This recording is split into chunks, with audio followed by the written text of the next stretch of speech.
ನಮಸ್ಕಾರ ವೀಕ್ಷಕರೇ, ಗೃಹಲಕ್ಷ್ಮಿ ಯೋಜನೆಯ ಹಣ ಪಡಿತಾ ಇದ್ದಂತಹ ಮಹಿಳೆಯರಿಗೆ 6,000 ರೂಪಾಯಿ ಹಣ ಜಮೆ ಆಗಲಿದೆ. ಜೊತೆಗೆ ಈ ಜಿಲ್ಲೆಗಳಿಗೆ ನಾಳೆ ಭರ್ಜರಿ ಗುಡ್ ನ್ಯೂಸ್ ಕೊಡಲಾಗಿದೆ. ಹೌದು, ಗೃಹಲಕ್ಷ್ಮಿ ಯೋಜನೆಯ ಹಣ ಪಡಿತಾ ಇದ್ದಂತಹ ಎಲ್ಲ ಮಹಿಳೆಯರು ತಪ್ಪದೇ ನೋಡಲೇಬೇಕಾದಂತಹ ವಿಡಿಯೋ ಇದಾಗಿರುತ್ತೆ. ಇಂದು ಗೃಹಲಕ್ಷ್ಮಿ ಯೋಜನೆಯ ಫಲಾನುಭವಿಗಳಿಗೆ ತುಂಬಾ ಮುಖ್ಯವಾದ ಮಾಹಿತಿಯನ್ನು ತೆಗೆದುಕೊಂಡು ಬಂದಿದ್ದೇನೆ. ವಿಶೇಷವಾಗಿ ಗೃಹಲಕ್ಷ್ಮಿ ಯೋಜನೆಗೆ ಕಾಯುತ್ತಿದ್ದಂತಹ ಮಹಿಳೆಯರಿಗೆ ಈ ಒಂದು ವಿಡಿಯೋ ತುಂಬಾ ಇಂಪಾರ್ಟೆಂಟ್ ಆಗಿರುತ್ತೆ.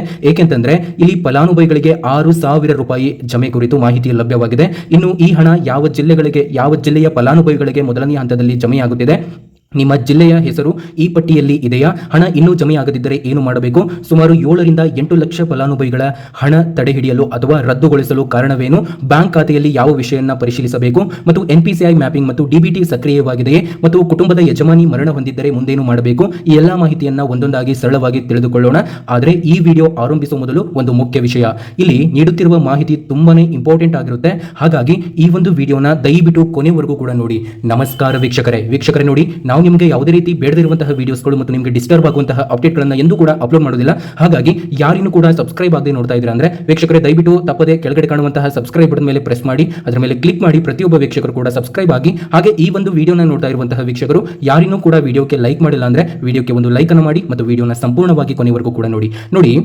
ಮೊದಲ ಹಂತದಲ್ಲಿ ಬಾಕಿ ಹಣ ಜಮೆಯಾಗುತ್ತಿರುವಂತಹ ಜಿಲ್ಲೆಗಳು ನೋಡಿ. ಅದರಲ್ಲೂ ಮೊದಲನೆಯ ಹಂತದಲ್ಲಿ ಬಳ್ಳಾರಿ ಜಿಲ್ಲೆಗೆ ಹಣ ಜಮೆಯಾಗುತ್ತಿದೆ, ಬೀದರ್ ಜಿಲ್ಲೆಗೆ ಹಣ ಜಮೆಯಾಗುತ್ತಿದೆ, ಕಲಬುರಗಿ ಜಿಲ್ಲೆಗೆ ಹಣ ಜಮೆ ಆಗ್ತಾ ಇರುವಂತದ್ದು, ಕೊಪ್ಪಳ ಜಿಲ್ಲೆಗೆ ಜಮೆ ಆಗ್ತಾ ಇರುವಂತದ್ದು, ಮತ್ತು ಇಲ್ಲಿ ರಾಯಚೂರು ಜಿಲ್ಲೆಗೂ ಕೂಡ ಹಣ ಜಮೆ ಆಗ್ತಾ ಇರುವಂತದ್ದು, ಯಾದಗಿರಿ ಜಿಲ್ಲೆಗೂ ಕೂಡ ಹಣ ಜಮೆ ಆಗ್ತಾ ಇರುವಂತದ್ದು, ವಿಜಯನಗರ ಜಿಲ್ಲೆಗೂ ಕೂಡ ಹಣ ಜಮೆ ಆಗ್ತಾ ಇದೆ, ಉಡುಪಿ ಜಿಲ್ಲೆಗೂ ಕೂಡ ಹಣ ಜಮೆ ಆಗ್ತಾ ಇದೆ, ಮತ್ತು ಇನ್ನು ಕೆಲವೊಂದಿಷ್ಟು ಜಿಲ್ಲೆಗಳಿಗೆ ಹಣ ಜಮೆ ಆಗ್ತಾ ಇರುವಂತದ್ದು. ಎಲ್ಲ ಜಿಲ್ಲೆಗಳ ಮಾಹಿತಿಯನ್ನು ಕೂಡ ತಿಳಿಸಿಕೊಡ್ತೇನೆ, ಆದರೆ ವಿಡಿಯೋನ ಪೂರ್ತಿಯಾಗಿ ನೋಡಬೇಕು. ಅದಕ್ಕಿಂತ ಮೊದಲು ಇಲ್ಲಿ 6,000 ರೂಪಾಯಿ ನಿಮಗೆ ಸಿಗ್ತಾ ಇರುವಂತದ್ದು, ಅದರ ಬಗ್ಗೆನೂ ಕೂಡ ತಿಳಿಸಿಕೊಡ್ತೇನೆ.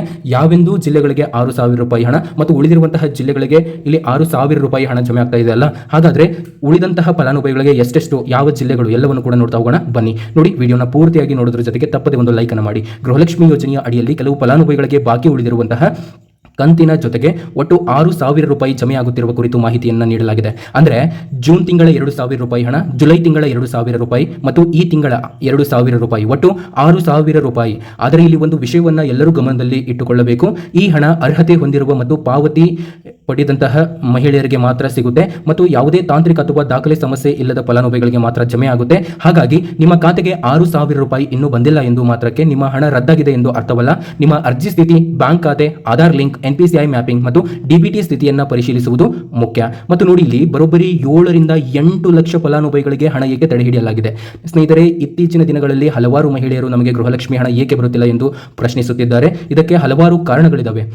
ಕೆಲವು ಫಲಾನುಭವಿಗಳು ಇಲ್ಲಿ ದಾಖಲಾತಿಗಳಲ್ಲಿ ವ್ಯತ್ಯಾಸವಿರಬಹುದು, ರೇಷನ್ ಕಾರ್ಡ್ ಮಾಹಿತಿಯಲ್ಲಿ ಸಮಸ್ಯೆ ಇರಬಹುದು, ಮತ್ತು ಕೆಲವರ ಬ್ಯಾಂಕ್ ಖಾತೆಯ ಸಮಸ್ಯೆ, ಮತ್ತು ಕೆಲವರ ಖಾತೆಗೆ ಆಧಾರ್ ಸರಿಯಾಗಿ ಲಿಂಕ್ ಆಗದೇ ಇರುವುದು, ಮತ್ತು ಕೆಲವರು ಬ್ಯಾಂಕ್ ಖಾತೆಗೆ NPCI ಮ್ಯಾಪಿಂಗ್ ಆಗದೇ ಇರುವುದು. ಮತ್ತೊಂದು ಪ್ರಮುಖ ವಿಷಯವೆಂದರೆ DBT ಸಕ್ರಿಯವಾಗಿಲ್ಲದಿರುವುದು. ಇಂತಹ ಕಾರಣದಿಂದ ಪಾವತಿ ಪ್ರಕ್ರಿಯೆಯಲ್ಲಿ ಸಮಸ್ಯೆ ಉಂಟಾಗುವ ಸಾಧ್ಯತೆ ಇದೆ. ಆದ್ದರಿಂದ ಹಣ ಬರಲಿಲ್ಲ ಎಂದು ಕೇವಲ ಬ್ಯಾಂಕ್ಗೆ ಹೋಗಿ ಕೇಳುವುದಷ್ಟೇ ಸಾಕಾಗುವುದಿಲ್ಲ. ನಿಮ್ಮ ದಾಖಲಾತಿಗಳನ್ನು ಒಮ್ಮೆ ಚೆಕ್ ಮಾಡ್ಕೊಳ್ಳಿ, ಅಂದರೆ ಒಂದ್ಸರಿ ರಿವೆರಿಫಿಕೇಶನ್ ಅನ್ನು ಮಾಡಿ, ಪರಿಶೀಲಿಸಿ, ಮತ್ತು ಬ್ಯಾಂಕ್ ಖಾತೆ ಈ ವಿಷಯವನ್ನು ಪರಿಶೀಲಿಸಿ. ನಿಮಗೆ ಗೃಹಲಕ್ಷ್ಮಿ ಹಣ ಬರಬೇಕಾದರೆ ನಿಮ್ಮ ಬ್ಯಾಂಕ್ ಖಾತೆ ಸಕ್ರಿಯವಾಗಿದೆ ಎಂಬುದನ್ನು ಮೊದಲು ಪರಿಶೀಲಿಸಿ. ಖಾತೆ ಆಕ್ಟಿವ್ ಆಗಿದೆಯಾ, ಆಧಾರ್ ಖಾತೆ ಲಿಂಕ್ ಆಗಿದೆಯಾ, ಅಂದ್ರೆ ನಿಮ್ಮ ಒಂದು ಆಧಾರ್ ಬ್ಯಾಂಕ್ ಲಿಂಕ್ ಆಗಿದೆ ನೋಡ್ಕೊಳ್ಳಿ, ಮತ್ತು NPCI ಮ್ಯಾಪಿಂಗ್ ಆಗಿದೆಯಾ ಅಂತ ಚೆಕ್ ಮಾಡ್ಕೊಳ್ಳಿ. DBT ಒಂದು ಪಡೆಯುವ ಸ್ಥಿತಿ ಸರಿಯಾಗಿದೆಯಾ, ಮತ್ತು ಬ್ಯಾಂಕ್ ಖಾತೆಯಲ್ಲಿ ಇರುವ ಹೆಸರು ಮತ್ತು ದಾಖಲಾತಿಗಳಲ್ಲಿರುವ ಹೆಸರು ಸೇಮ್ ಇದೆಯಾ ಅಥವಾ ಸ್ವಲ್ಪ ಚೇಂಜ್ ಆಗಿದೆ ಅಂತ ನೋಡ್ಕೊಳ್ಳಿ. ಇಂತಹ ವಿಷಯಗಳನ್ನು ಪರಿಶೀಲಿಸುವುದು ಬಹಳ ಮುಖ್ಯ. ಕೆಲವೊಮ್ಮೆ ಖಾತೆ ಬದಲಾವಣೆ, ಬ್ಯಾಂಕ್ ವಿಲೀನ ಮತ್ತು ಖಾತೆ ನಿಷ್ಕ್ರಿಯತೆ ಅಥವಾ ದಾಖಲಾತಿಗಳನ್ನು ವ್ಯತ್ಯಾಸವಿರುವುದರಿಂದ ಪಾವತಿ ವಿಳಂಬವಾಗಬಹುದು. ಹೀಗಾಗಿ ನಿಮ್ಮ ಬ್ಯಾಂಕ್ ಖಾತೆಗೆ ಭೇಟಿ ನೀಡಿ ಆಧಾರ್ ಸೀಡಿಂಗ್ ಮತ್ತು NPCI ಮ್ಯಾಪಿಂಗ್ ಸ್ಥಿತಿಯನ್ನು ಕೂಡ ಪರಿಶೀಲಿಸಿಕೊಳ್ಳಿ. ನೋಡಿ, ಇಲ್ಲಿ ತುಂಬಾನೇ ಇಂಪಾರ್ಟೆಂಟ್ ಆಗಿರುವಂತಹ ಅಪ್ಡೇಟ್ ಬಂದಿದೆ, ವೋಟರ್ ID ಮತ್ತು ರೇಷನ್ ಕಾರ್ಡ್ ತಿದ್ದುಪಡಿ. ಇನ್ನು ಮತ್ತೊಂದು ಮುಖ್ಯ ವಿಷಯ ಗೃಹಲಕ್ಷ್ಮಿಯರೇ, ಇದು ನೋಡಿ, ಫಲಾನುಭವಿಗಳ ದಾಖಲಾತಿಗಳಲ್ಲಿ ತಪ್ಪಾಗಿದ್ದರೆ ಅವುಗಳನ್ನು ಸರಿಪಡಿಸುವುದು ಬಹಳ ಮುಖ್ಯ. ವಿಶೇಷವಾಗಿ ಕುಟುಂಬದ ಸದಸ್ಯರ ವಿವರಗಳು, ಹೆಸರು, ವಿಳಾಸ ಮತ್ತು ಕುಟುಂಬದ ಮಾಹಿತಿಯಲ್ಲಿ ವ್ಯತ್ಯಾಸವಿದ್ದರೆ ಸಂಬಂಧಪಟ್ಟ ದಾಖಲಾತಿಗಳನ್ನು ಪರಿಶೀಲಿಸಿ ದಾಖಲಿಸಿ. ಮತ್ತು ವೋಟರ್ ID ಮತ್ತು ರೇಷನ್ ಕಾರ್ಡ್ನಲ್ಲಿ ತಪ್ಪು ಮಾಹಿತಿ ಇದ್ದರೆ ಅಗತ್ಯವಿದ್ದರೆ ಸಂಬಂಧಪಟ್ಟ ಒಂದು ಅಧಿಕೃತ ಸೇವಾ ಕೇಂದ್ರದ ಮೂಲಕ ತಿದ್ದುಪಡಿಯನ್ನು ಮಾಡಿಸಿಕೊಳ್ಳಿ. ಯಾವುದೇ ಅಪರಿಚಿತ ವ್ಯಕ್ತಿಗೆ ನಿಮ್ಮ bank OTP, ATM pin, UPI pin ಅಥವಾ ಪಾಸ್ವರ್ಡ್ ಅನ್ನು ನೀಡಬೇಡಿ. ಗೃಹಲಕ್ಷ್ಮಿ ಹಣ ಪಡೆಯಲು OTP ಅಥವಾ ಪಿನ್ ಕೇಳುವವರ ಬಗ್ಗೆ ವಿಶೇಷವಾಗಿ ಎಚ್ಚರಿಕೆಯಿಂದ ಇರಿ. ಮತ್ತು ಉಳಿದಿರುವಂತಹ ಜಿಲ್ಲೆಗಳ ಲಿಸ್ಟ್ ಅನ್ನ ಇವಾಗ ಕೊಡ್ತಾನೆ ಬನ್ನಿ, ಅಂದ್ರೆ ಯಾವ್ಯಾವ ಜಿಲ್ಲೆಗಳಿಗೆ ಹಣ ಜಮೆ ಆಗ್ತಾ ಇದೆ ಅಂತ. ಆಗ್ಲೇ ನಿಮಗೆ ಕೆಲವೊಂದಿಷ್ಟು ಜಿಲ್ಲೆಗಳನ್ನ ಹೇಳಿದೆ, ಇವಾಗ ಮತ್ತೊಂದಿಷ್ಟು ಜಿಲ್ಲೆಗಳಿಗೂ ಕೂಡ ಹಣ ಜಮೆ ಆಗ್ತಾ ಇರುವಂತದ್ದು ಸ್ನೇಹಿತರೆ. ವಿಶೇಷವಾಗಿ ಉಡುಪಿ ಜಿಲ್ಲೆಗೆ, ಮೈಸೂರು ಜಿಲ್ಲೆಗೂ ಕೂಡ ಜಮೆ ಆಗ್ತಾ ಇರುವಂತದ್ದು, ಉಡುಪಿ ಜಿಲ್ಲೆಗೂ ಹಾಗೂ ಮಂಡ್ಯ ಜಿಲ್ಲೆಗೂ ಕೂಡ ಜಮೆ ಆಗ್ತಾ ಇರುವಂತದ್ದು. ಮತ್ತು ಹಾಸನ ಜಿಲ್ಲೆಗೂ ಕೂಡ ಜಮೆ ಆಗ್ತಾ ಇರುವಂಥದ್ದು, ಮತ್ತು ದಕ್ಷಿಣ ಕನ್ನಡ ಜಿಲ್ಲೆಗೂ ಕೂಡ ಜಮೆ ಆಗ್ತಾ ಇರುವಂಥದ್ದು, ಮತ್ತು ಚಿಕ್ಕಮಗಳೂರು ಜಿಲ್ಲೆಗೂ ಕೂಡ ಜಮೆ ಆಗ್ತಾ ಇರುವಂಥದ್ದು, ಮತ್ತು ಬೆಂಗಳೂರು ನಗರ ಜಿಲ್ಲೆಗೂ ಕೂಡ ಜಮೆ ಆಗ್ತಾ ಇರುವಂಥದ್ದು, ಬೆಂಗಳೂರು ಗ್ರಾಮಾಂತರ ಜಿಲ್ಲೆಗೂ ಕೂಡ ಜಮೆ ಆಗ್ತಾ ಇರುವಂಥದ್ದು, ಮತ್ತು ಚಿಕ್ಕಬಳ್ಳಾಪುರ ಜಿಲ್ಲೆಗೂ ಕೂಡ ಜಮೆ ಆಗ್ತಾ ಇರುವಂಥದ್ದು. ಇದರ ಜೊತೆಗೆ ದಾವಣಗೆರೆಗೆ ಜಮೆ ಆಗ್ತಾ ಇರುವಂಥದ್ದು, ಕೋಲಾರ ಈ ಒಂದು ಜಿಲ್ಲೆಗೂ ಕೂಡ ಜಮೆ ಆಗ್ತಾ ಇರುವಂಥದ್ದು, ಬಾಗಲಕೋಟೆ ಜಿಲ್ಲೆಗೂ ಕೂಡ ಜಮೆ ಆಗ್ತಾ ಇದೆ, ಬೆಳಗಾವಿ ಜಿಲ್ಲೆಗೂ ಕೂಡ ಜಮೆ ಆಗ್ತಾ ಇದೆ, ವಿಜಯಪುರ ಜಿಲ್ಲೆಗೂ ಕೂಡ ಜಮೆ ಆಗ್ತಾ ಇದೆ, ಮತ್ತು ಧಾರವಾಡ ಜಿಲ್ಲೆಗೂ ಕೂಡ ಜಮೆ ಆಗ್ತಾ ಇದೆ. ಮತ್ತು ಕೊನೆಯದಾಗಿ ಗದಗ, ಹಾವೇರಿ ಮತ್ತು ಉತ್ತರ ಕನ್ನಡದ ಭಾಗದ ಕೆಲವೊಂದಿಷ್ಟು ತಾಲೂಕುಗಳಿಗೆ ಹಣ ಜಮೆ ಆಗ್ತಾ ಇರುವಂಥದ್ದು. ಹೀಗಾಗಿ ನಿಮ್ಮ ಜಿಲ್ಲೆ ಈ ಪಟ್ಟಿಯಲ್ಲಿ ಇದ್ದರೆ ನಿಮ್ಮ ಬ್ಯಾಂಕ್ ಖಾತೆಯನ್ನು ಪರಿಶೀಲಿಸುವುದು ಬಹಳ ಮುಖ್ಯ ವೀಕ್ಷಕರೇ. ಯಾಕಂತಂದ್ರೆ ಇವಾಗ ಹಬ್ಬ ಹತ್ತಿರ ಬರುತ್ತಾ ಇರುವಂತಹ ಕಾರಣದಿಂದ ನಿಮಗೆ ಹಣವನ್ನು ಬೇಗ ಜಮೆ ಮಾಡ್ತಾ ಇದೆ ಸರ್ಕಾರದಿಂದ. ಮತ್ತು ಇನ್ನೊಂದು ತುಂಬಾ ಇಂಪಾರ್ಟೆಂಟ್ ಆಗಿರುವಂತಹ ಅಪ್ಡೇಟ್ ಬಂದಿದೆ ನೋಡಿ.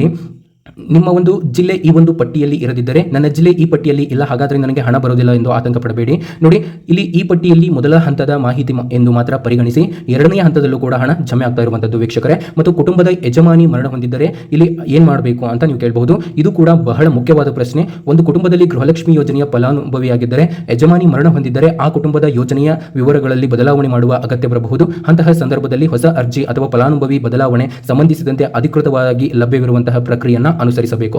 ಮರಣ ಪ್ರಮಾಣ ಪತ್ರ ಸೇರಿದಂತೆ ಅಗತ್ಯ ದಾಖಲಾತಿಗಳನ್ನು ಸಿದ್ಧವಾಗಿಟ್ಟುಕೊಳ್ಳುವುದು ಉಪಯುಕ್ತ. ಆದರೆ ಯಾರಾದರೂ ಕೇಳಿದ ಕಾರಣಕ್ಕೆ ದಾಖಲಾತಿಗಳನ್ನು ಅನಧಿಕೃತ ವ್ಯಕ್ತಿಗಳಿಗೆ ಕೊಡಬೇಡಿ. ಸಂಬಂಧಪಟ್ಟ ಸರ್ಕಾರಿ ಕಚೇರಿ ಅಥವಾ ಅಧಿಕೃತ ಸೇವಾ ಕೇಂದ್ರಗಳಲ್ಲಿ ಮಾತ್ರ ಅದನ್ನು ವಿಚಾರಿಸಿ. ನೋಡಿ, ಈ ಗೃಹಲಕ್ಷ್ಮಿ ಯೋಜನೆಗೆ ಸಂಬಂಧಪಟ್ಟಂತೆ ಕೊನೆಯ ಮಾತು ಸ್ನೇಹಿತರೆ. ಗೃಹಲಕ್ಷ್ಮಿ ಯೋಜನೆಯ ಹಣವು ಅನೇಕ ಕುಟುಂಬಗಳಿಗೆ ಬಹಳ ಮುಖ್ಯವಾಗಿ ಸಹಾಯವಾಗಿದೆ. ಹಾಗಾಗಿ 2,000 ರೂಪಾಯಿ ಅಥವಾ 6,000 ರೂಪಾಯಿ ಬಾಕಿ ಇದೆ ಎಂದು ತಿಳಿದ ತಕ್ಷಣ ಆತಂಕ ಪಡುವ ಅಗತ್ಯವಿಲ್ಲ. ಮೊದಲು ನಿಮ್ಮ ದಾಖಲಾತಿಗಳನ್ನು ಪರಿಶೀಲಿಸಿ, NPCI, DBT ಎಲ್ಲವನ್ನು ಕೂಡ ಚೆಕ್ ಮಾಡ್ಕೊಳ್ಳಿ. ನೋಡಿ, ಮುಖ್ಯವಾಗಿ ಯಾರಾದರೂ ಗೃಹಲಕ್ಷ್ಮಿ ಹಣ ಬಿಡುಗಡೆ ಮಾಡಿಸ್ತೇನೆ ಎಂದು ಕೇಳಿ ಹಣ ಕೇಳಿದರೆ ಎಚ್ಚರಿಕೆ ವಹಿಸಿ. ದಯವಿಟ್ಟು ಸ್ವಲ್ಪ ಅವರಿಗೆ ಯಾವುದೇ ರೀತಿ OTP, ATM pin, UPI pin ಯಾವುದನ್ನು ಕೂಡ ಅವರಿಗೆ ಶೇರ್ ಮಾಡಬೇಡಿ. ನೋಡಿ, ಇದಾಗಿತ್ತು ಇವತ್ತಿನ ಗೃಹಲಕ್ಷ್ಮಿ ಯೋಜನೆಯ ಅಪ್ಡೇಟು. ಮತ್ತೊಂದು ವಿಡಿಯೋದಲ್ಲಿ ಮತ್ತೆ ನಿಮಗೆ ಒರಿಜಿನಲ್ ಇನ್ಫಾರ್ಮೇಷನ್ ತಗೊಂಡು ಮತ್ತೆ ಸಿಗ್ತೇನೆ. ಅಲ್ಲಿವರೆಗೂ ನೋಡ್ತಾ ಇರಿ ಅಪ್ಡೇಟ್ ಅಲರ್ಟ್ ಕನ್ನಡ.